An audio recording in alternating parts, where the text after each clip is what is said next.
Insiders, welcome. Today we have the incredible Tom Sykes, who has the Royalist on Substack, which has thousands of members. And he also has an amazing royal YouTube channel. Welcome. Hi, Lauren. Thanks very much for having me. Right, let's get down to business. I want to talk to you about Harry and Meghan first off. There are lots and lots of calls from people around the world, the Commonwealth, people in this country. They want Harry and Meghan stripped. There are deep concerns that Harry and Meghan continually bring shame to the monarchy and that they continue to capitalize and monetize. We've seen it with Sarah and Andrew. It doesn't end well. Do you think King Charles should strip them now? And not like strip them like that. I mean, the royal titles. I think there's no doubt the titles will be removed. I don't think it will be done by Charles. In fact, I can tell you it won't be done by Charles. We've seen that Charles is very adamant about trying to rebuild the relationship with his son. He's had him over for tea. He tries to speak in as softly terms as he can about Harry. This has been a huge source of conflict between William and Charles, because William very strongly has always advocated a much stronger line should be taken. William felt that a much stronger line should have been taken with Andrew from the very beginning. And funnily enough, Lauren, this was this sort of conflict between William and Charles was something that I was first heard about over the summer this year. I was told about it over the summer by two separate sources who know the family pretty well. And it was interesting because I was sort of looking at it, and I think sort of vaguely being aware that maybe, things had been a bit tense over the years, but it very much slipped off the reporters' horizons, I think. And when I launched my Substack, it was one of the things that I was like, okay, I've got this great story and I'm going to follow it up. And, as a reporter, it's not always just writing one big story that gets you. It's about the sort of build up and the accretion, because as you write more stories, people tell you more things, people tell you more stuff. And one of the key things that it emerged, and what I was actually told is, King Charles doesn't speak to either of his sons. That's what I was told over the summer. And I think largely that was accurate, that the relationship is very, very fraught with William. And one of the big issues about the conflict with William on both sides, it's not just William doesn't want to, it goes both ways, is that they both think that the other one is dealing with the whole Harry problem in the wrong way. So, I mean, you saw actually in Harry's book, he said that when they met at Frogmore Graveyard, Charles came up to them both and said, please, boys, don't make my final years a misery. And I think we always interpret that as being that was Charles chiding Harry. But actually, I think it was very clearly focused at both of them. And I think that Charles feels that William's been sort of ridiculously unforgiving and far too petty and needs to man up and get over it. And for the good of the firm, needs to forget about it all and shake hands and boys will be boys.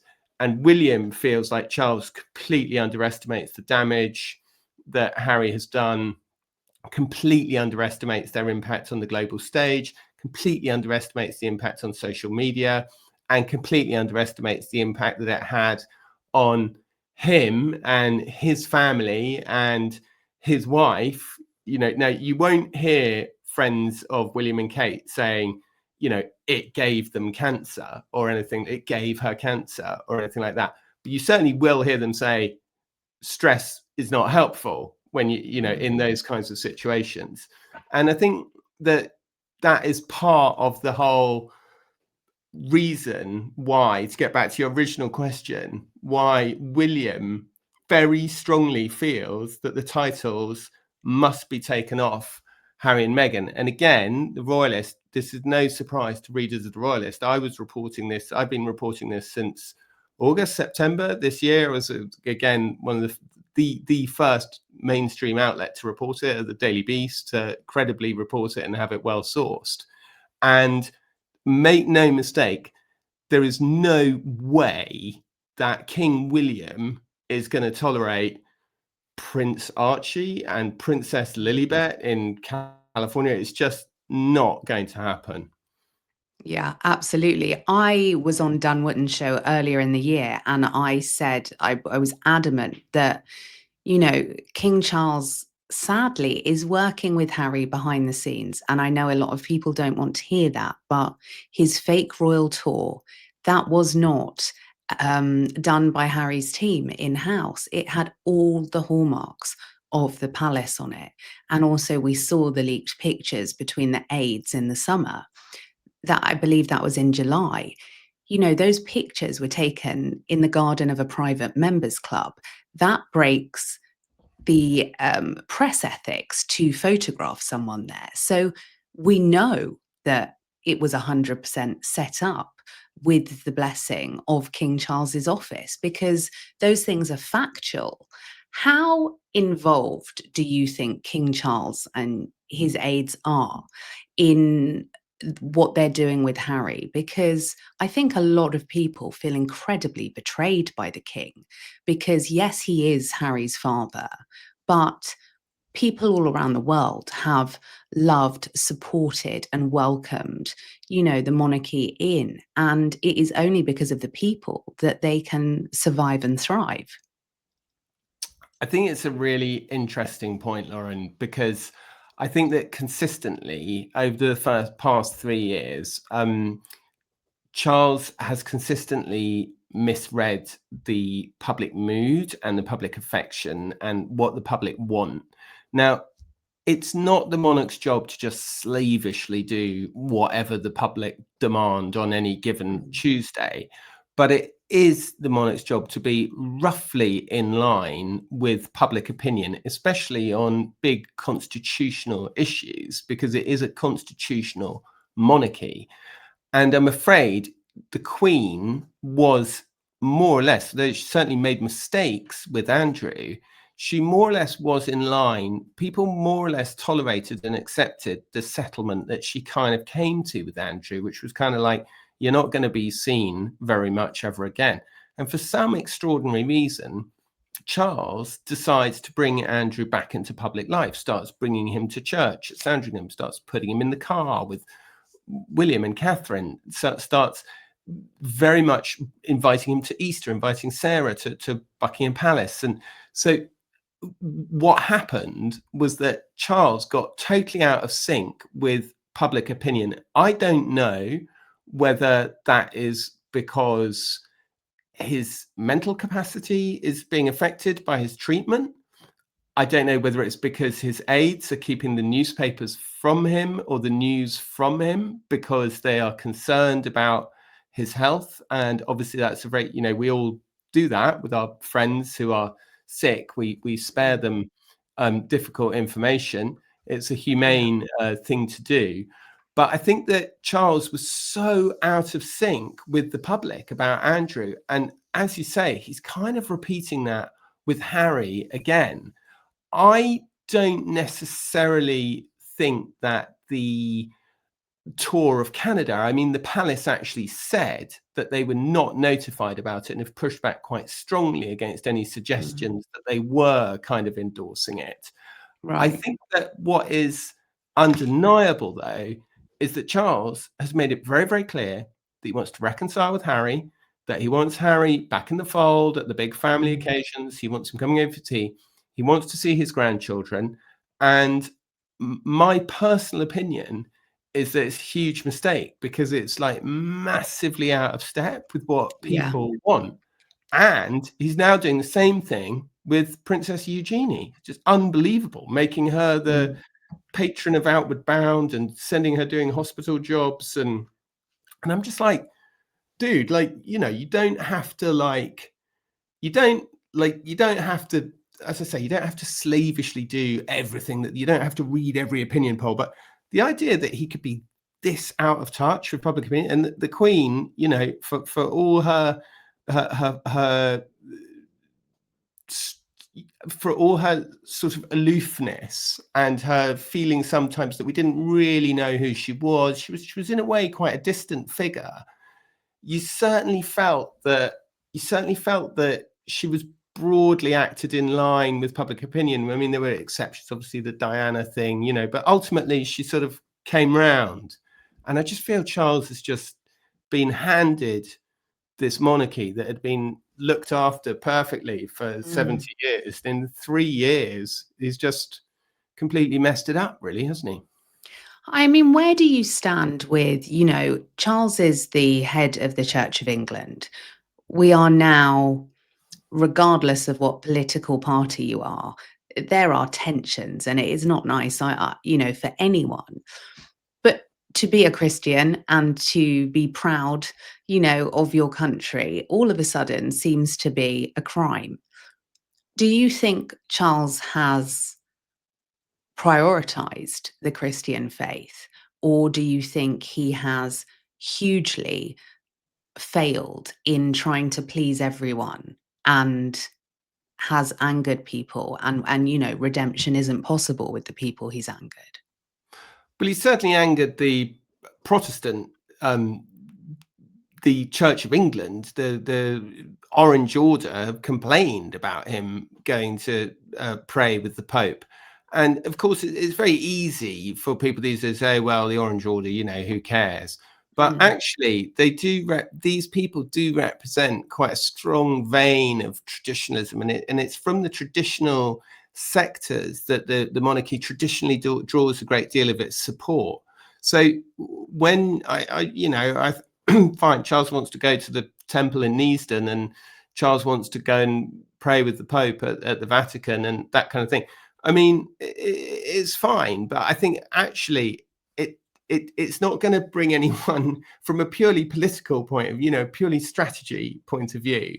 It's not like loads and loads of Hindus are suddenly going to go, oh wow, Charles is so great. I support that. It's not going to bring a load of converts into the monarchy's cause. Whereas you really do risk alienating your traditional people who've sort of quietly been with you all the time. And it's a shame because, Charles has made such a big thing of his Christian faith. And we're always told a lot about how this whole thing with Harry, the whole thing with Andrew is because he's a Christian and he believes that he should act in accordance with Christian principles.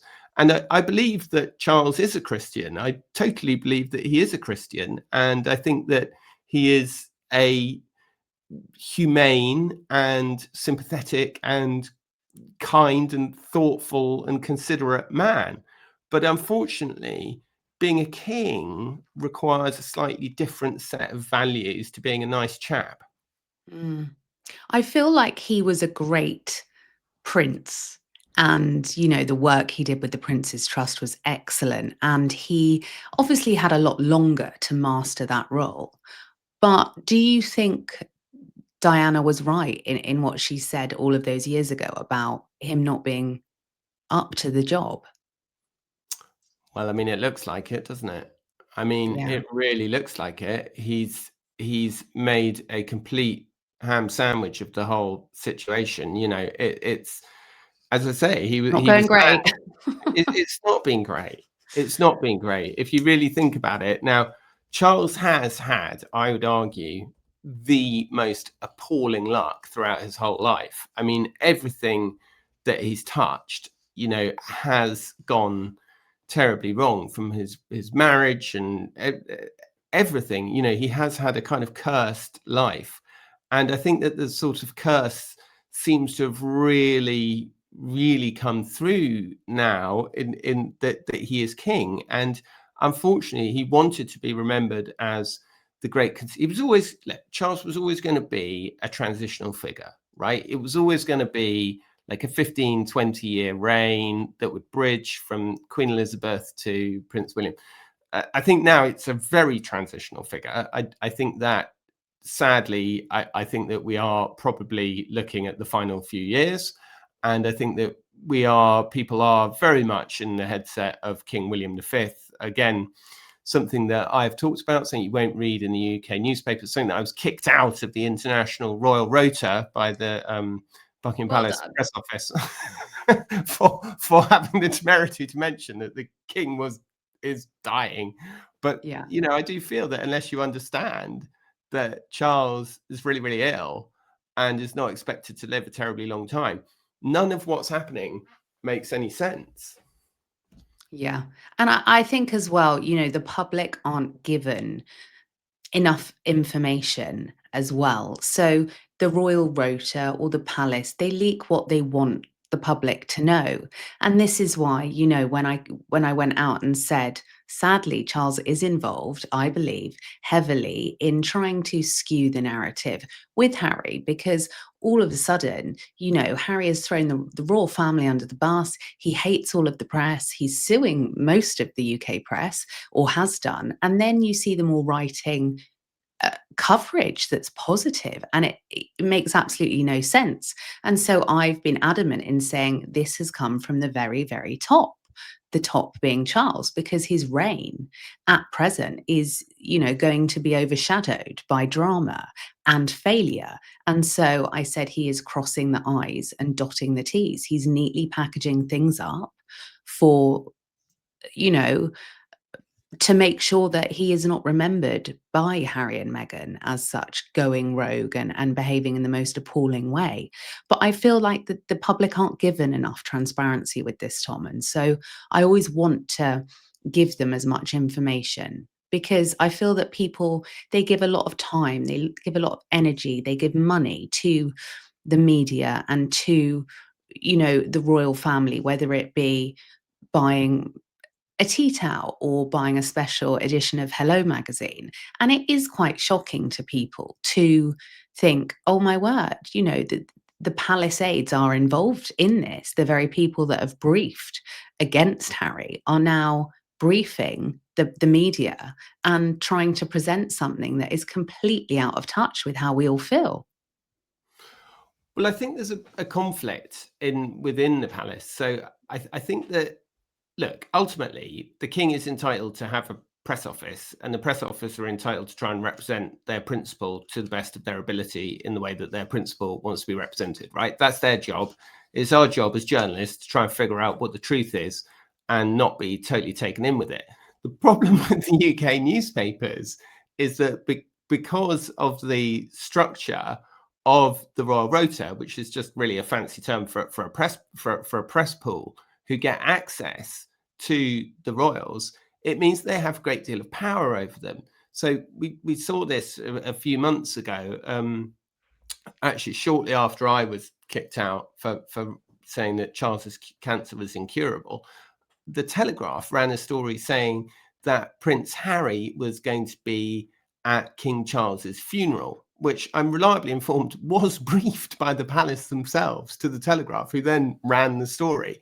And then the you know, Tobin Andre, the King's press officer, threw a tantrum and threw his toys out the pram, and demanded that nobody else follow it, and literally said in a WhatsApp group in the message, if anybody else follows it, you will be cut off from all further bridge briefings, which is the London Bridge plan, which is the demise planning briefings.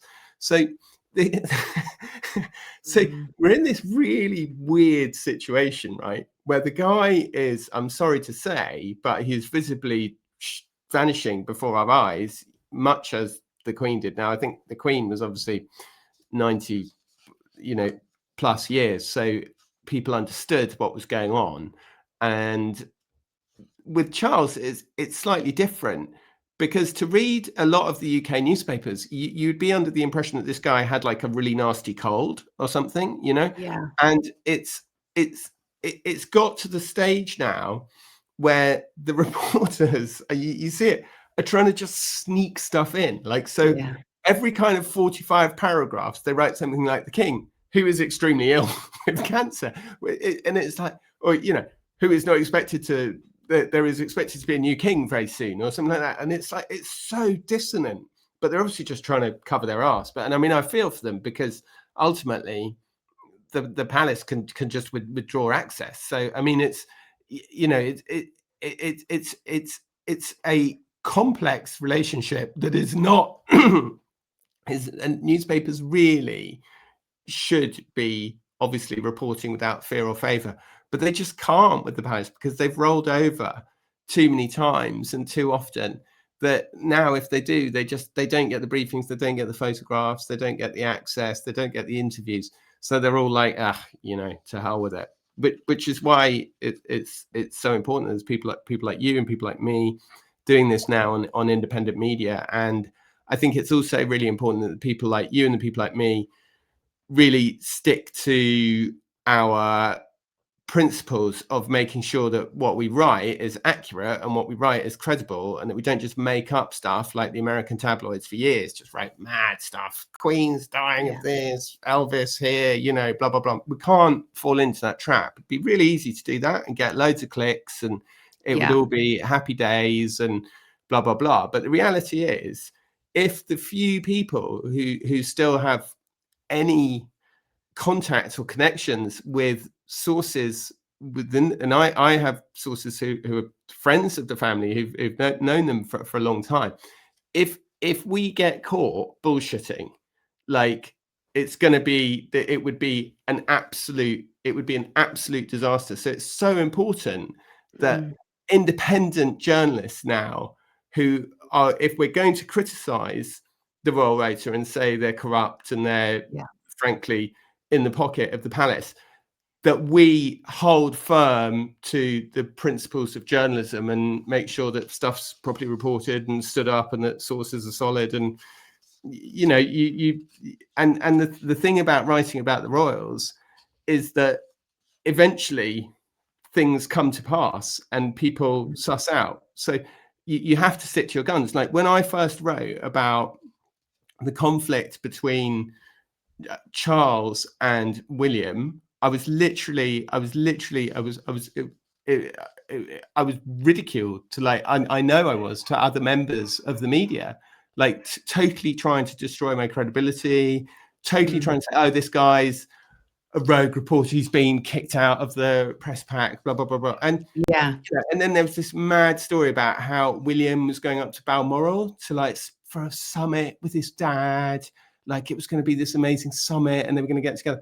I mean, literally within 2 hours, I had a story, which was the truth, which said that A, they weren't even staying in the same house, and B, William spent the whole weekend shooting with his mates. It was nothing to do with going to see his dad for a summit. Just wanted to go grouse shooting at Balmoral.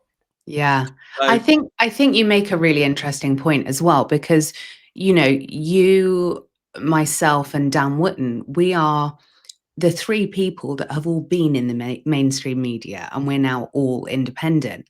And it's a complex landscape to navigate. So I can tell you a mile off who's placed things and how everything is put together, because for 20 years that's what I was doing. And equally, you can look through news pieces and know which ones are accurate and which ones aren't. And I always say to my insiders on this channel, you have to work to find your news, because anyone can say they have a source. Anyone can claim anything. And so I want to add a story to the stage. This is a piece that's run on Radar online. Now, the very fact it's run on Radar would make me rule it out. It says Meghan Markle seething after Kate Middleton's move. And it goes on to say, Kate Middleton has reportedly secured Oscar-winning actor Kate Winslet to be part of her annual Together at Christmas concert. And this decision is allegedly not sitting well with her sister-in-law, Meghan Markle. Can I say, the fact they call her Kate Middleton drives me mad, Tom. Sources claimed that the Duchess of Sussex has been seething after the Princess of Wales managed to land such a high-profile Hollywood star for her Christmas Carol concert this year. What do you make of that? Do you think that's credible, or do you think that's not credible? I mean, it's not something I'd follow up, put it that way. No, I agree. And this is, there's so many fake headlines out there. Can you explain how the royal leaking works and the briefing? Because it's almost like you've got King Charles and Camilla are kind of one mini corporation. Then you've got Catherine and Prince William that are another one. And Could you talk viewers through the briefing process that comes from these royal households? Well, I mean, to be really frank with you, they've been doing it for so long, and it's so completely normal to them that they're quite open. They just send people messages putting forth their points of view. I mean, the sort of general wisdom has always been that the Camilla's side is probably the leakiest ship in the Mhm. palace organization, and the king, I think, definitely smartened up his act when he became king.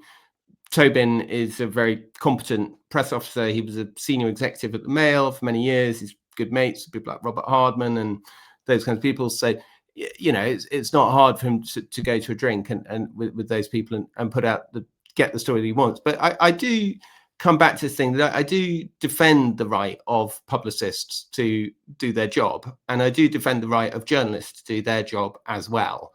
But what's so interesting about the royal family is that there is very much a thing of playing one off against the other, and you could sort of, I mean, to be really frank, like no one's ever just, but you would know as well as a publicist.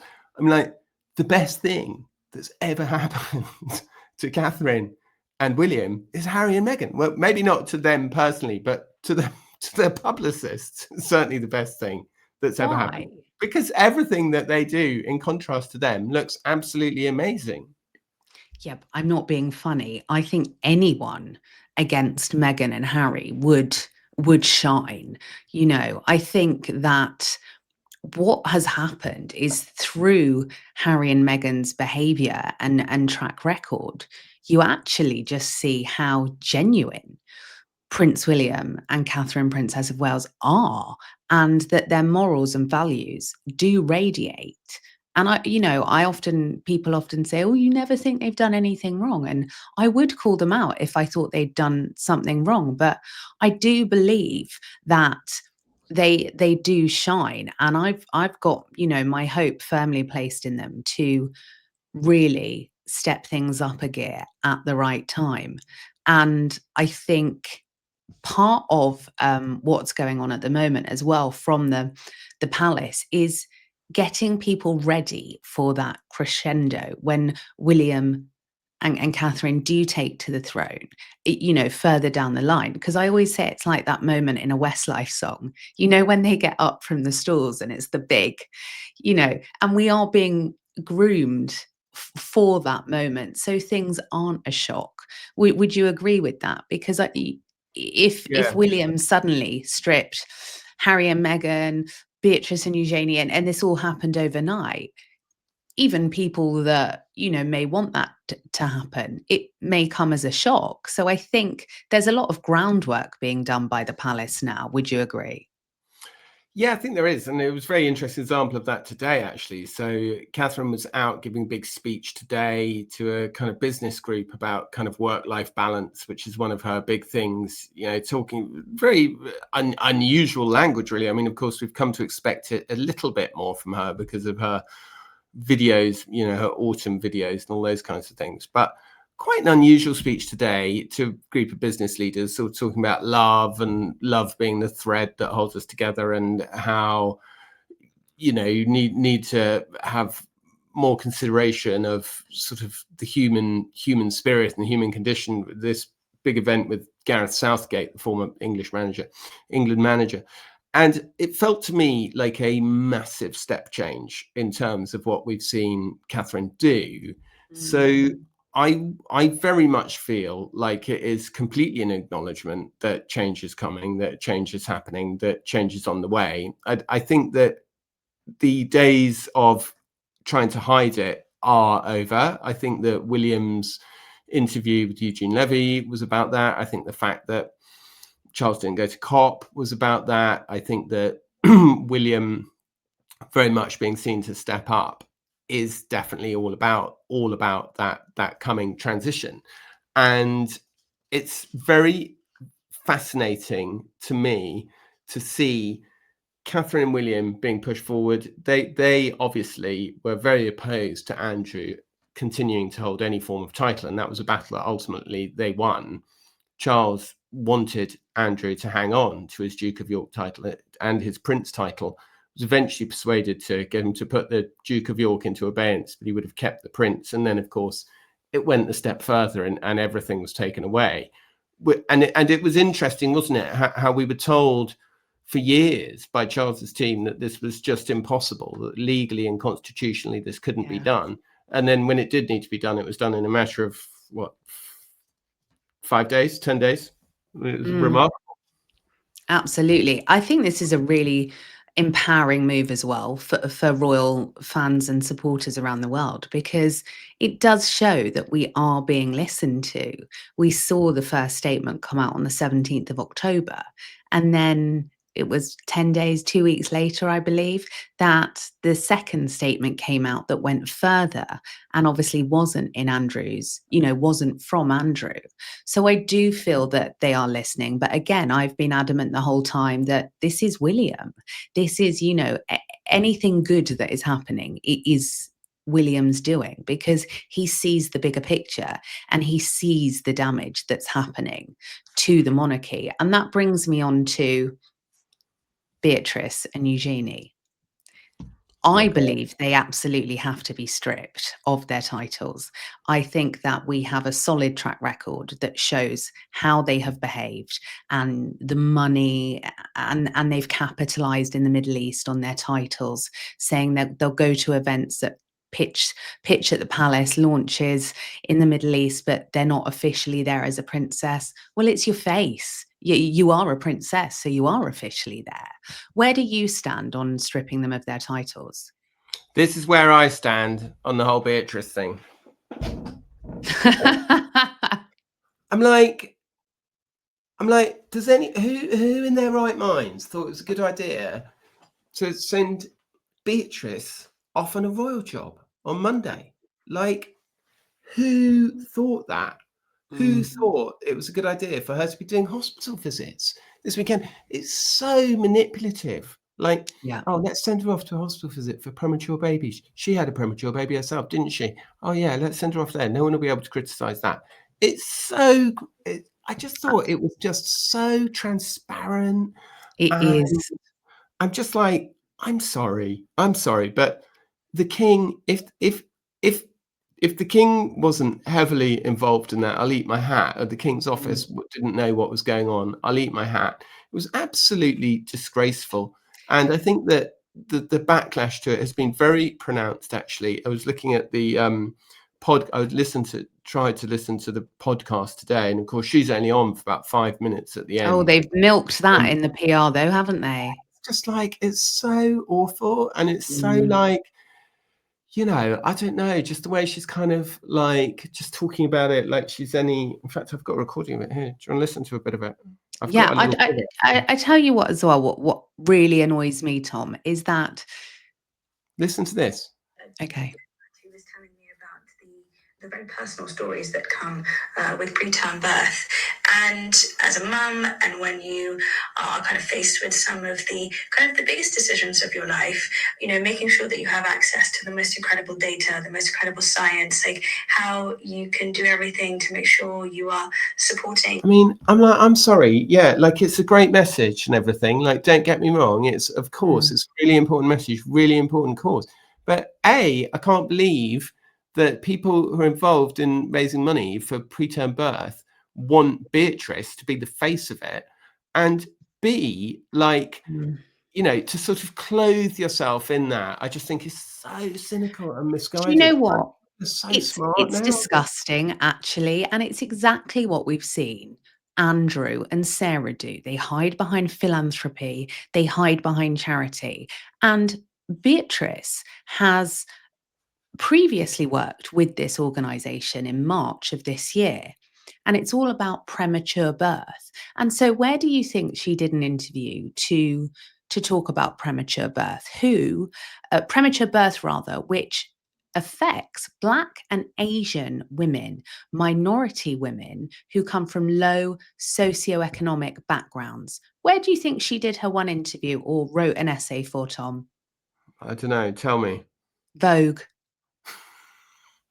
And Right, this that was makes me another whole thing. Like incandescent. everybody was saying, like in the comments and stuff. I've just done this because and again, I really noticed that the media coverage of this was incredibly neutral. Right, it was all like, this is absolutely normal. Beatrice is going out and doing a royal job, just like it's a normal day. And the comments just exploded underneath. And it was a really good example of the palace, like being able to manipulate the coverage, but they've completely lost control, completely lost control of the story now, because Yeah. comments are 50 times over.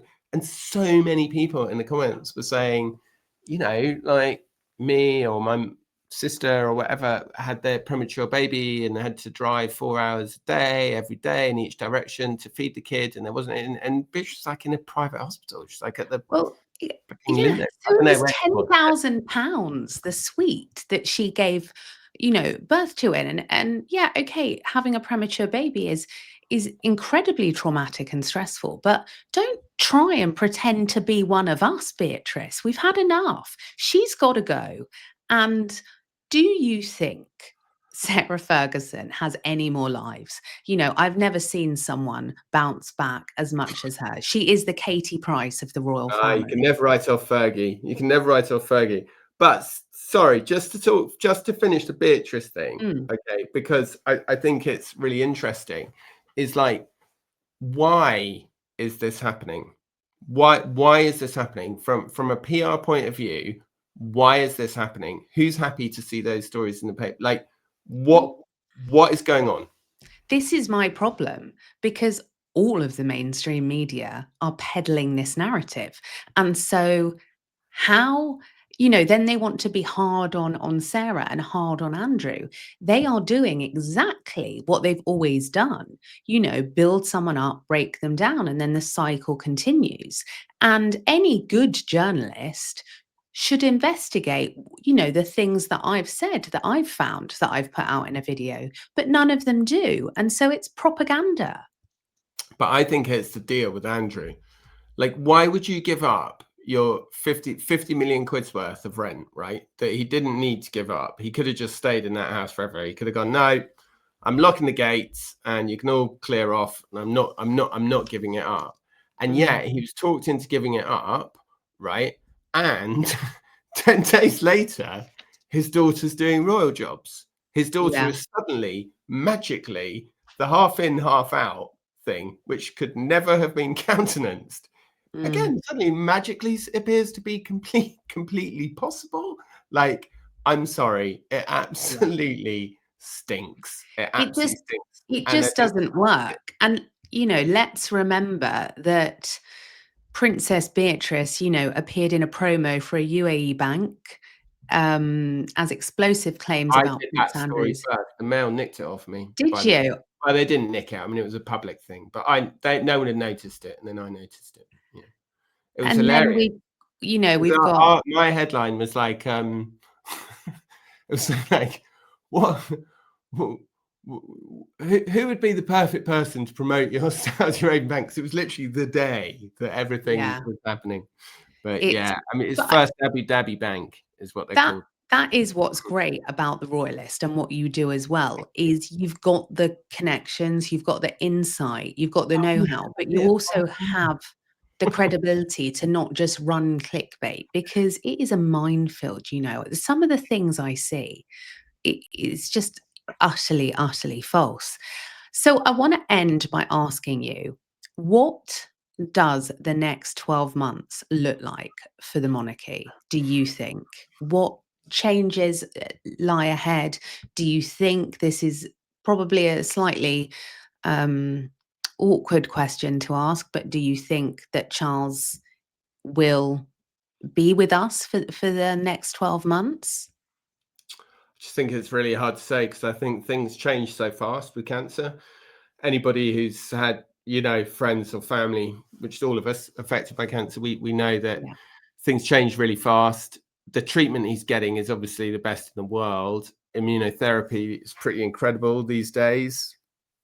My personal hunch, but it's no more than a hunch, is that he will certainly be with us for Christmas next year. What I think is going to be perhaps unavoidable, though, over this year is the attempt to, as I say, keep the narrative being that he has a severe cold and is a sort of dinner party guest who we mustn't talk about how ill they are, because he is the head of state, right? He is the head of state, and the head of state is a hereditary position. So therefore, talking about Charles's death is different to talking about other people's death. And it's why every Shakespearean drama, every Game of Thrones, every House of the Dragon, they all revolve around the death of kings, because when kings die, things change. That everything changes. And the reality is that that's why kings and queens traditionally are incredibly secretive about their health. And Charles made a huge mistake, in my opinion, pre-announcing he had cancer. And of course, he didn't mean to announce he had cancer. What he meant to announce was that he was having minor treatment for a benign enlarged prostate. That was what originally he went into hospital for. And I think correctly, he concluded that this would be a good PR opportunity to look like, and to indeed to be very concerned for men's health, the neglected area. You know, we should all, especially as you start to get older, men do need to get their prostate checked to be aware of the symptoms. And I think Charles, very nobly and humanely, in trying to mark the difference to his mother's reign, who was always incredibly secretive about her health, said that he was going for benign prostate enlargement treatment. And of course, it was while he was having that treatment that the cancer was discovered. By that stage, too many people knew that he was unwell or whatever, so he couldn't just disappear for 8 weeks. Like in a normal world, in the normal royal world, what would have happened is that he would have disappeared for 8 weeks while they figured it out and got on top of it and worked out how serious it was or how serious it wasn't. And then they'd have just kept it secret, and it would have just been like a rumor, and the media wouldn't have talked about it. The mainstream media wouldn't have talked about it at all. And people like us would have only got drips and drabs because, you know, we'd have just had to get it from sources. We wouldn't have had it officially confirmed. Instead, by saying that he had cancer and then inexplicably ruling out prostate cancer, which is quite one of the more manageable. I mean, I know it can be very serious and you can die from it, and I'm well aware of that. But by, in effect, pre-announcing Charles's death in February 2024, it was a huge strategic error, because now the only conversation that is happening in court, in the population, in Whitehall, in politics, in all circles, is how long has he got? How long has he got? And it's a valid question to ask, because when he dies, the head of state changes. So it's not like just being horrible and gossiping about a normal person's health, like just a celebrity who's, you know, it's completely different. And they're trying to argue, obviously post Leveson, there are much stronger protections in place about what you can and can't say about a person's health, the right to privacy, the expectation of privacy around your health. But that's kind of for normal people. And Charles, his health is of unique, significant importance to the nation. So it's a very long way of answering your question. What do I think the next year looks like? I think the next year looks like people getting increasingly frustrated with this question that has been just thrown out there and left hanging and not really being very well answered. But I don't think Charles looks great. I don't think he looks great. I think that the movement we're seeing from William's side, and Kate, for example, Catherine, for example, doing that big speech today, I think you can see that people are well aware that things are changing. And I think that really what should really happen is that Charles should abdicate and he should hand over the reins to William. It's never going to happen in a million years, unfortunately. That is actually what should happen, because he's not up to the job at the moment. He's just making a complete mess of everything, as far as I'm concerned. And it's very sad, and I feel for him intensely. But I think it's time to, and I think that if he did abdicate and say he lived for another 10 years, which he could if he was properly resting and just getting treatment and didn't have all the stress and tension and anxiety, he could become a much loved avuncular grandpa of the nation. He really could. He really could. The way he's going at the moment, all he's going to be remembered for is Andrew. I want to go back to something you mentioned. So, just talking about King Charles and his cancer treatment, it took me back to when my late stepfather was having treatment. And, for anyone whose family or personally have been touched by cancer, it really does all consume, the whole family. And it is incredibly stressful. You mentioned that it's your belief that Meghan and Harry put increased pressure on Catherine when she was going through her treatment. Can you expand on that? Because that's just shocking as well. When you think of anyone going through cancer treatment, for them to be caused any additional stress or anxiety is unforgivable. Look, William and Catherine don't have a great deal of affection for Meghan and Harry. They don't appreciate what they put the family through. What I was saying earlier was that you'll never hear their friends saying Harry and Meghan gave her cancer or Harry and Meghan caused the cancer or anything like that. But what you will hear them saying is the stress of that situation did not help, and stress is known to be really, really bad for cancer. Yeah. So I think there is a caution amongst William and Catherine and their circle that they don't want to be seen blaming them. And obviously it was never Harry and Meghan's intention to make Catherine's health problems worse. But I think there is definitely a feeling that it did not help. Yeah, absolutely. And the world was watching. I thought Catherine was treated appallingly from the press as well. I thought that, there was a real the press whipped up a frenzy that, people were demanding to know that we deserve transparency. I've never met anyone that felt the need to know that information. Everyone that I've spoken to and know genuinely just sent or wanted to send well wishes and wanted her to make a speedy recovery. And I think, again, that's what's great about having independent media, is because we are not for-profit corporations with a pre-decided agenda. We can bring more nuanced coverage and more coverage that people want to hear and reflects real people. Yeah, I think that Catherine's announcement of her illness and the run up to it was incredibly badly handled by her team. And I think that her team let her down.